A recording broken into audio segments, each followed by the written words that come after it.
Sandalina so, রূপচর্চায় আভিজাত্য। Solomon সেলিমকে Bangshal থানার একটা মামলায় উনাকে সোনারের সাথে সাথে ওই মামলায় আবার রিমান্ড চেয়েছেন।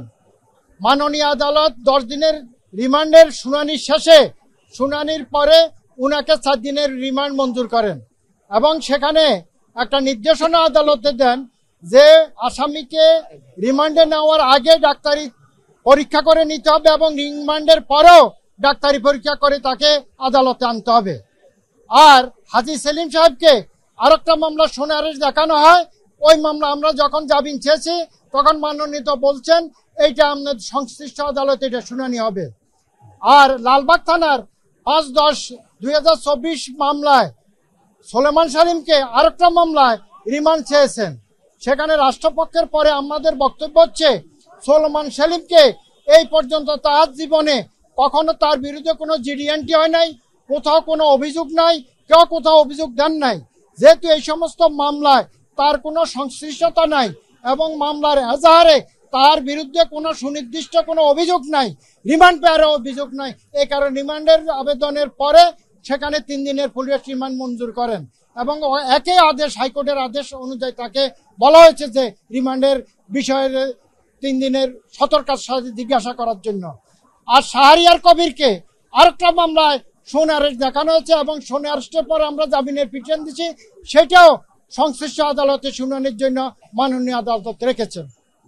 আমির হোসেন আমু, ওনাকে একটি মামলায় শুনানি দেখানো হয়েছে এবং অ্যাডভোকেট কামরুল ইসলামকে একটি মামলায় গ্রেপ্তার পূর্বক 10 দিন রিমান্ড চাওয়া হয়েছে। আমরা বিজ্ঞ আদালতে বলেছি যে এজাহারকারী আজকে অ্যাডভোকেট কামরুল ইসলামের পক্ষে সুনির্দিষ্ট কোনো অভিযোগ করে নাই এবং তার বিরুদ্ধে কোনো সুনির্দিষ্ট কোনো অভিযোগ নাই। আমরা বলেছি অ্যাডভোকেট কামরুল ইসলাম ঢাকা বারের একজন সম্মানিত সদস্য, সুপ্রিম কোর্ট বারের একজন সম্মানিত সদস্য।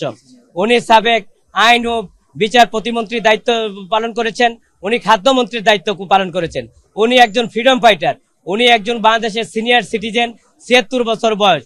উনি আপনারা জানেন যে ডায়াবেটিস, ক্যান্সার সহ উনি ক্যান্সারে আক্রান্ত ব্যক্তি।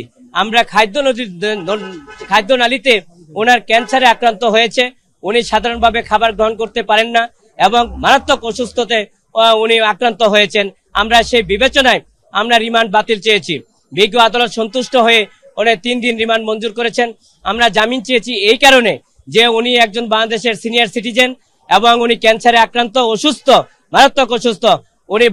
উনি আইনজীবী এবং ঢাকা বারের সম্মানিত সদস্য, সুপ্রিম কোর্টের আইনজীবী সমিতির সদস্য, বারবার পার্লামেন্ট মেম্বার ছিলেন এবং মন্ত্রী ছিলেন।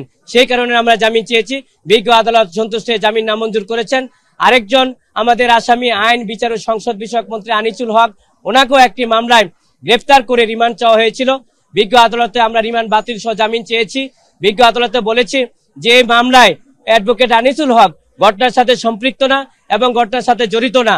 আমরা রিমান্ড বাতিল চেয়েছি এই কারণে উনি বারবার পার্লামেন্ট মেম্বার ছিলেন, উনি মন্ত্রী ছিলেন, দেশের জন্য, জাতির জন্য কাজ করে গিয়েছেন।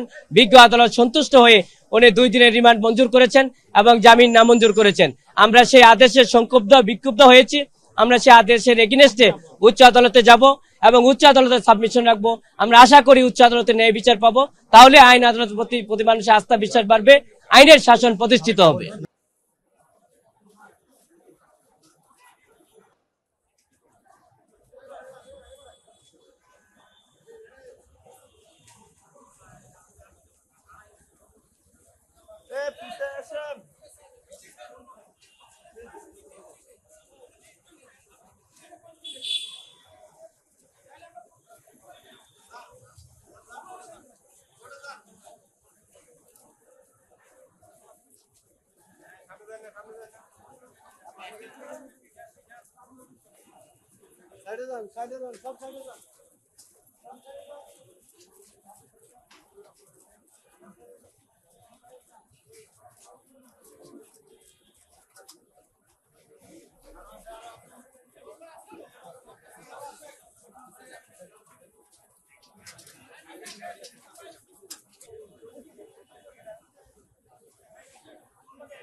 সামনে যান ভাই।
আজকে ফ্যাসিস্ট হাসিনার অন্যতম সহযোগী সাবেক এমপি মন্ত্রী এবং তার দলের নেতাকর্মী মোট আজকে 15 জনকে বিজ্ঞ আদালতে তদন্তকারী কর্মকর্তা উপস্থাপিত করেন। বিভিন্ন থানার তদন্তকারী কর্মকর্তা বিভিন্ন মামলায় তাদেরকে আজকে উপস্থাপন করেন।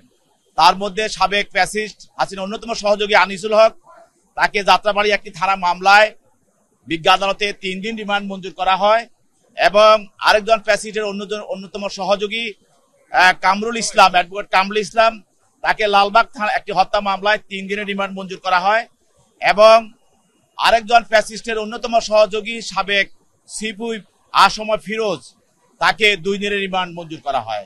এছাড়া অন্যান্য আসামি যারা আছেন আনিসুল হক, সাদেক খান, চৌধুরী আব্দুল্লাহ মামুন, সোলামাইন সেলিম, ফজলুল করিম চৌধুরী, জোনায়েদ আহমেদ পলক, কামরুল ইসলাম, শাহরিয়ার কবির, হাসানুল হক ইনু, রাশেদ খান মেনন, মনির ইসলাম, আমির হোসেন আমু, আবুল হাসান, দীপু মনি, আসম ফিরোজ, মশিউর রহমান, এদেরকে আরো অন্যান্য মামলায় বিভিন্ন থানা মামলা হত্যা মামলায় তাদেরকে আজকে গ্রেপ্তার দেখানো হয়। দেখেন, আসামিরা যখন এখানে কোর্টে উপস্থাপন করা হয়, রিমান্ড শুনানি হয়, তখন আসামি পক্ষের আইনজীবীরা কথা বলতে চায় তারা অসুস্থ, তারা বয়স্ক এবং তাদের কিডনি নাই, তাদের শরীরের এই অঙ্গ নাই, এই অবস্থা, তারা বিভিন্ন রোগে আক্রান্ত, এই ধরনের বক্তব্য রাখে। তা আমি আপনাদেরকে বেশি কিছু বলবো না, আমি একজনের উদাহরণ দিই। তারা বলে অনেক বয়স্ক, আমি একজনের উদাহরণ দিই, সেটা হলো আমির হোসেন আমু। উনার বয়স 85 বলা হয়। আপনারা দেখেছেন উনারও বলা হয় উনার হার্ট নাই, উনার কিডনি নাই, উনার ফুসফুস নাই, উনি বিভিন্ন রোগে আক্রান্ত, উনি বয়স্ক। আপনি দেখেন, যখন বৈষম্য বিরোধী 14 দলের মুখপাত্র, 14 দলের উনি সমন্বয়কারী, এবং উনাকে প্রায় দেখা গেছে যে ফ্যাসিস্ট হাসিনার সঙ্গে গণভবনে বৈঠক করে উনি আপনাদের সংবাদ সম্মেলন করেছেন এবং প্রেস কনফারেন্স করেছেন এবং আন্দোলন দমনের জন্য যাহা যা করা দরকার তাই বলেছেন।